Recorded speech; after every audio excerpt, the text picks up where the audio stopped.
चलो, तो हम लोग जितना भी हम लोग पढ़े हैं समझे हैं, ठीक ना, पिछले वाली क्लास में सब आज लिखेंगे, ठीक ना, लिख डालना है आज, ठीक है। कॉपी पेन निकालो और नोट डाउन करते चलना, ठीक है। आ जाओ, देखो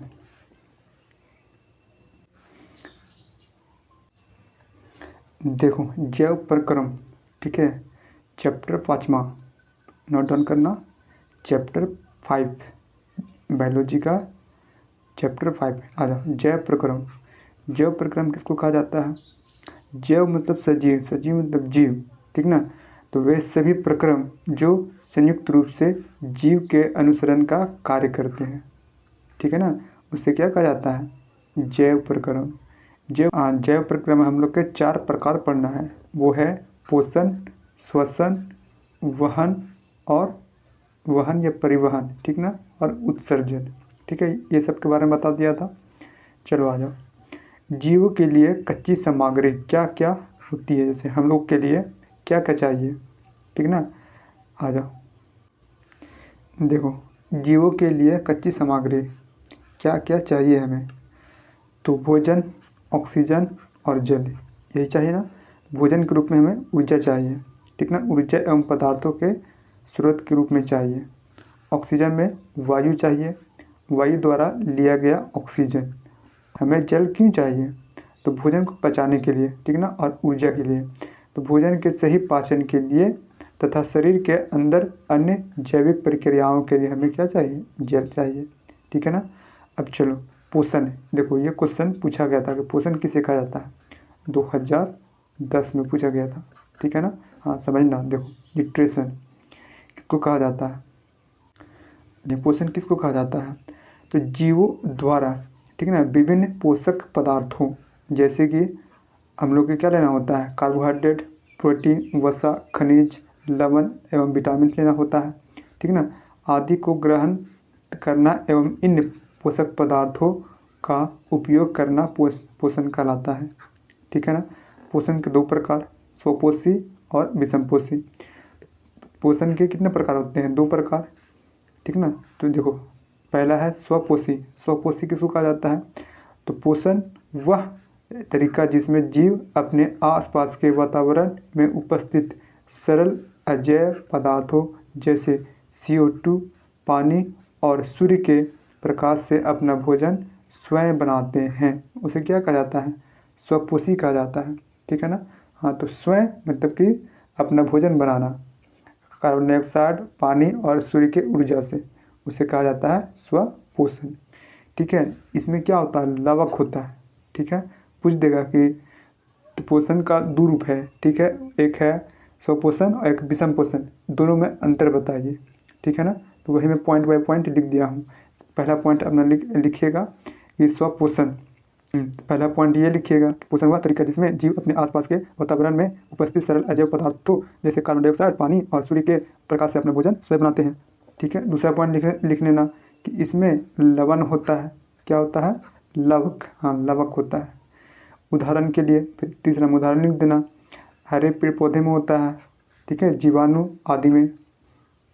क्वेश्चन हमारा है स्वपोषी पोषण के लिए परिस्थितियाँ एवं उपोत्पाद, ठीक है। सूर्य का प्रकाश होना जरूरी है, जल की उपस्थिति होना जरूरी है, कार्बन डाइऑक्साइड, ठीक है ना, कार्बन डाइऑक्साइड और क्लोरोफिल की उपस्थिति होना जरूरी है, ठीक है ना। आ जाओ,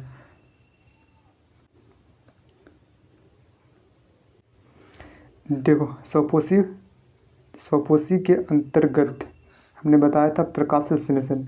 प्रकाश संश्लेषण किसे कहा जाता है, समझो। और देखो ये है प्रकाश संश्लेषण। प्रकाश संश्लेषण किसे कहा जाता है? सूर्य की उपस्थिति में, ठीक ना, सूर्य की उपस्थिति में अपना भोजन बनाना, ठीक है ना, खाना बनाना, उसे क्या कहा जाता है? प्रकाश संश्लेषण। प्रकाश संश्लेषण अधिकतर पेड़ पौधा और कुछ जीवाणु करते हैं, ठीक है ना। तो वही चीज़ यहाँ पे है, प्रकाश संश्लेषण किसे कहा जाएगा? तो यह, ठीक ना, वह प्रक्रम है जिसमें स्वपोषी बाहर से लिए पदार्थों को ऊर्जा संचित रूप परिवर्तित कर देता है, ठीक है ना। ये पदार्थ कार्बन डाइऑक्साइड जल के रूप में के लिए किया जाता है, जो सूर्य के प्रकाश तथा क्लोरोफिल की उपस्थिति में कार्बोहाइड्रेट मतलब ग्लूकोज, ठीक ठीक ना, ग्लूकोज के रूप में परिवर्तित हो जाता है। जैसे देखो कार्बन डाइऑक्साइड लिया और जल लिया और सूर्य का प्रकाश इसमें दिया गया तो C6H12O6 बन गया, मतलब कि ग्लूकोज बन गया, ठीक है ना, कार्बोहाइड्रेट बन गया। अब निकल गया क्या, O2 ऑक्सीजन निकल गया जो हम लोग लेते हैं, ठीक है ना। चलो आगे आ जाओ। देखो नेक्स्ट क्वेश्चन है कि प्रकाश संश्लेषण के लिए आवश्यक कच्ची सामग्री क्या क्या होनी चाहिए, ठीक ना। तो सूर्य का प्रकाश होना चाहिए, क्लोरोफिल होना चाहिए जो कि पत्तों पर होता है, और हरित लवक, हाँ ये भी पॉइंट नोट कर लेना, ठीक ना, अगला स्टार लगाना। हरित लवक क्या करता है ना, ये खानों को मतलब कि जो भी ऊर्जा आता है उधर से वह खाना में परिवर्तित करता है, खाना बनाने में ये हेल्प करता है हरित लवक, ठीक है ना। और कार्बन डाइऑक्साइड और जल होना जरूरी है, ठीक ना, प्रकाश संश्लेषण के लिए। चलो नेक्स्ट हमारा क्वेश्चन है कि प्रकाश संश्लेषण के दौरान निम्न घटनाएं क्या क्या होती है। देखो तो पहला पॉइंट, क्लोरोफिल द्वारा प्रकाश ऊर्जा को अवशोषित करना। दूसरा पॉइंट लिखना कि प्रकाश ऊर्जा को रासायनिक ऊर्जा में रूपांतरित करना तथा जल अणुओं का हाइड्रोजन तथा ऑक्सीजन में अपघटन करना, ठीक है। तीसरा पॉइंट लिखना, कार्बन डाइऑक्साइड यानी CO2 का कार्बोहाइड्रेट में अपचयन हो जाता है, मतलब ग्लूकोज में बदल जाता है, ठीक है ना। चलो अब समझो रंध्र। रंध्र किसे कहा जाता है, तो पत्तियों पर क्या होता है, छोटा छोटा छिद्र होता है, नाक होता है, जिससे कार्बन डाइऑक्साइड लिया जाता है और ऑक्सीजन छोड़ा जाता है, और साथ में जल भी छोड़ा जाता है वाष्प के रूप में, उसे रंध्र कहा जाता है। हम लोग को नोज, नाक, ठीक ना। और पेड़ पौधों में जो छोटा छोटा छिद्र होता है जो कि सांस लेता है उसे क्या कहा जाता है, रंध्र कहा जाता है, स्टोमेटा कहा जाता है, समझो। तो पत्ती की सतह पर जो सूक्ष्म होते हैं, ठीक है, सूक्ष्म जो छोटा छोटा छिद्र होता है उन्हें रंध्र कहते हैं। रंध्र के प्रमुख कार्य होते हैं, ठीक ना, क्या क्या काम होता है इसका। तो प्रकाश संश्लेषण के लिए गैसों का अधिकांश आदान प्रदान इन्हीं छिद्रों के माध्यम से होता है, ठीक। वाष्पोत्सर्जन प्रक्रिया में जल यानी कि जल वाष्प के रूप में बाहर निकलता है, रंध्र द्वारा ही निकलता है, ठीक है ना। आ जाओ समझो, यहाँ पे चित्र, ये भी चित्र बना लेना, ठीक ना, डायग्राम नीचे बना लेना। देखो ये छिद्र है, ठीक है ना, रंध्र, छिद्र, ये सब सहायक कोशिका है इसका। ये हरित लवक, ठीक ना, यहाँ पे हरित लवक द्वार कोशिका है। आगे आ जाओ, विषम पोषी पोषण, ठीक है ना, विषम पोषण किसे कहा जाता है। आ जाओ, पोषण के दो रूप, स्वपोषण, एक होता है विषम पोषण। स्वपोषण हमने पढ़ लिया जो खुद से खाना बनाए, ठीक ना, उसे स्वपोषण। विषम पोषण जो दूसरे पर निर्भर होता है, ठीक ना, तो विषम पोषण को परपोषी भी कहा जाता है, ठीक ना। आ जाओ, तो पहला पॉइंट लिख लेना इसमें कि पोषण का वह तरीका जिसमें जीव अपना भोजन स्वयं नहीं बनाता है, ठीक ना, नहीं बना सकता बल्कि अपने भोजन के लिए अन्य जीवों पर निर्भर रहते हैं, उसे क्या कहा जाता है, विषम पोषण। इसमें लवक नहीं होता है, ठीक है। हाँ, स्वपोषण में लवक होता है और इसमें नहीं होता है। उदाहरण के लिए मानव, जो कि हम लोग और अन्य जीव।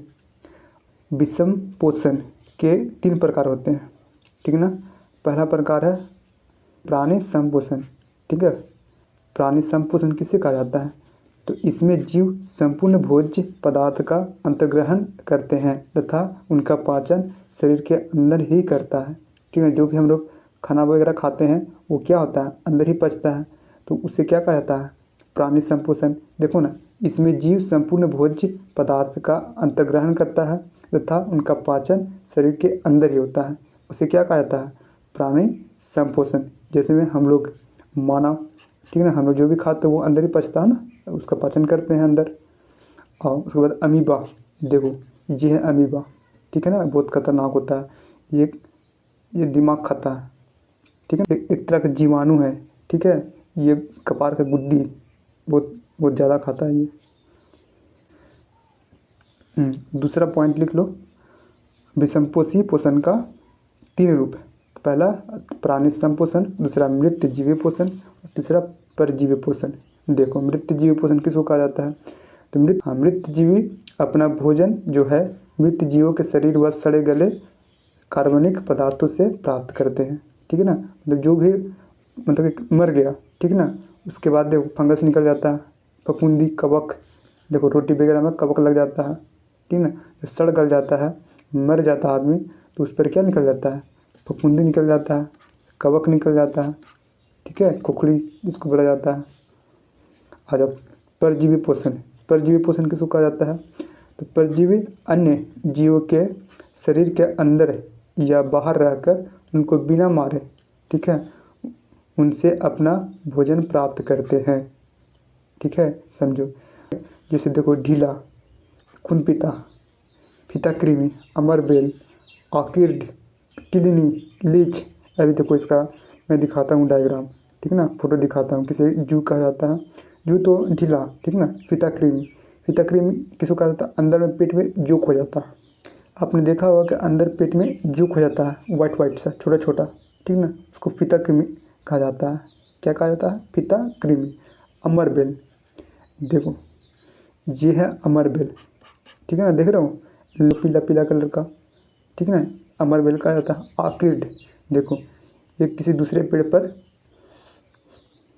उग जाता है, ठीक ना, एक बड़ा सा पेड़ उगा रहता है, उस पर भी ये उग जाता है, इसको ऑर्किड बोला जाता है। देखो किडनी, छोटा छोटा क्या कीड़ा वगैरह है जो कि जानवरों पर अधिकतर होता है, मतलब बिना मारे उसको अपना भोजन प्राप्त करता है, ठीक है ना। हाँ, फिर देखो ये देखो लीच, ठीक ना, लीच को लीच बोला जाता है। देखो अधिकतर पानी में ये होता है, किसी जानवर पर सड़ जाता है या आदमी पर सड़ जाता है, तो ये चलते हैं। फिर